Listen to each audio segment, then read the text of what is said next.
Dear friends, in this video we shall come to know about the narrator's ideas of his village and their knowledge about English and people thronging at Rangaj residence after his arrival from Bangalore. Now let us read. This priceless commodity, the English language, was not so widespread in our village a decade ago. The narrator says that 10 years ago, English was not widely spoken in his village. That was why Ranga's homecoming was a great event. People rushed to his doorstep announcing the accountant's son has come. The boy who had gone to Bangalore for his studies is here, it seems, and come, Ranga is here, let us go and have a look. And the reason behind people's thronging at Ranga's residence was that Ranga had gone to Bangalore to study English. He had come back, and that's why people were rushing to his village. They were asking one another to visit at Ranga's residence. They were they were asking them that the accountant's son Ranga had arrived. The boy who had gone to Bangalore to study English had arrived at the village, and so they invited one another to go to Ranga's residence and have a glance at him. Attracted by the crowd, I too went and stood in the courtyard and asked, "Why have all these people come? There is no performing monkey here." A boy, a fellow without any brains, said loud enough for everyone to hear, "What are you doing here then?" A youngster, immature and without any manners, thinking that all these things were now of the past, I kept quiet. The narrator was also attracted by the crowd. He himself described that he had been attracted by the crowd, and so he also went there. He too stood there in the courtyard and asked the people why they had gathered there, why they had thronged there.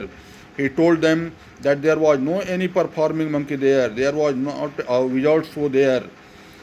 There was a young boy, he was a fellow without brains, the narrator says so.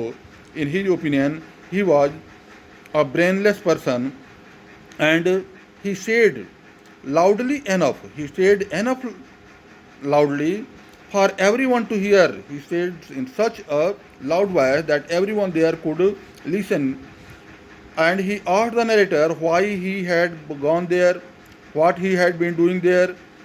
The narrator thought that he was an immature boy, he was without manners, and so thinking that all of these things were a matter of past, the narrator thought that he should keep quiet, and he remained quiet.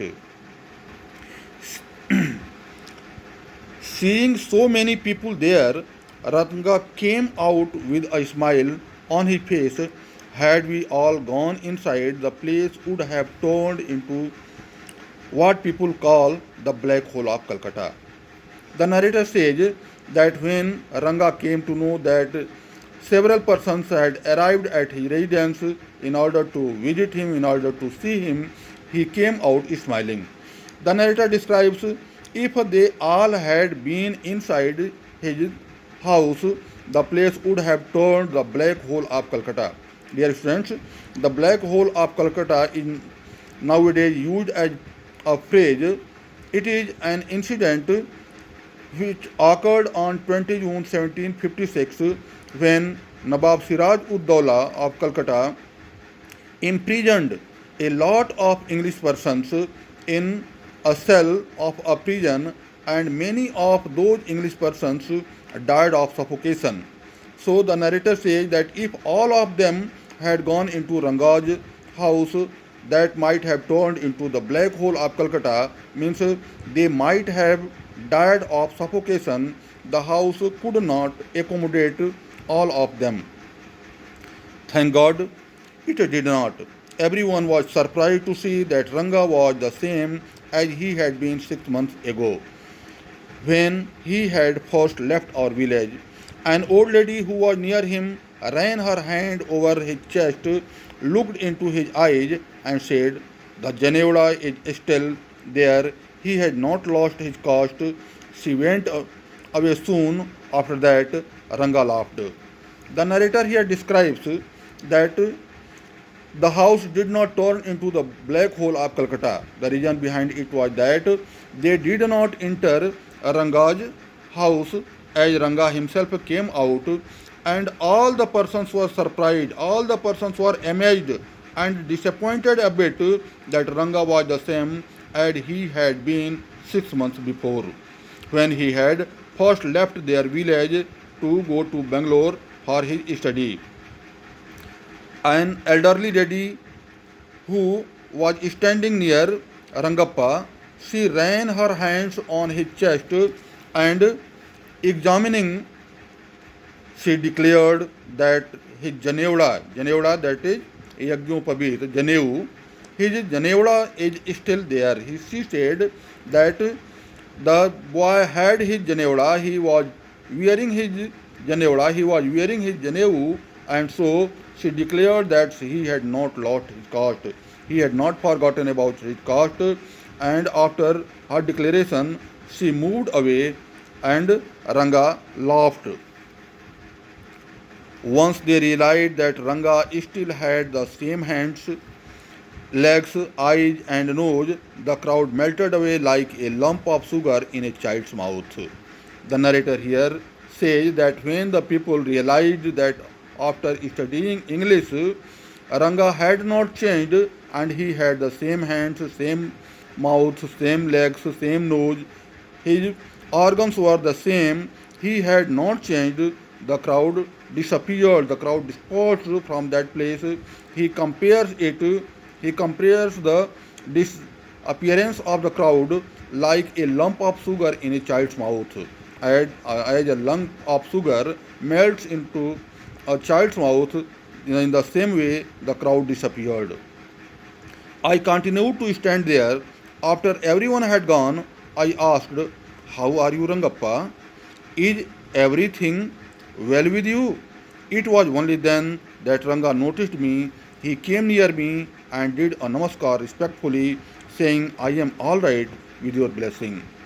After that, when everybody had left, the narrator was standing there and he asked Rangappa how he was. If he had been well, Rangappa came near, he folded his hands, bent and made a namaskar. He saluted the author and he said that he was fine, he was well with his blessings. I must draw your attention to this aspect of Ranga's character. He knew when it would be to his advantage to talk to someone and rightly assessed people's worth. The narrator here wants to describe that Ranga had the quality to know about the people. He knew the value of the persons. As for his namaskar, to me, he did not do it like any present day boy with his head up towards the sun, standing stiff like a pole without joints jerking his body as if it was either a wand or a walking stick. Nor did he merely fold his hands, he bent low to touch my feet. "May you get married soon," I said, blessing him. After exchanging a few pleasantries, I left.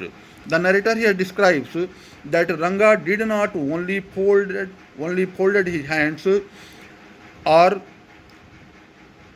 he only said namaskar, but he bent and touched the narrator's feet, and the narrator blessed him that he should get married soon. They exchanged a few pleasantries. The narrator says the present day boys do not do so. They stand stiff like a wand or a pole. They do not bend, but Ranga bent. He touched the narrator's feet, and the narrator blessed him with his heart. Dear students, remaining in the next video.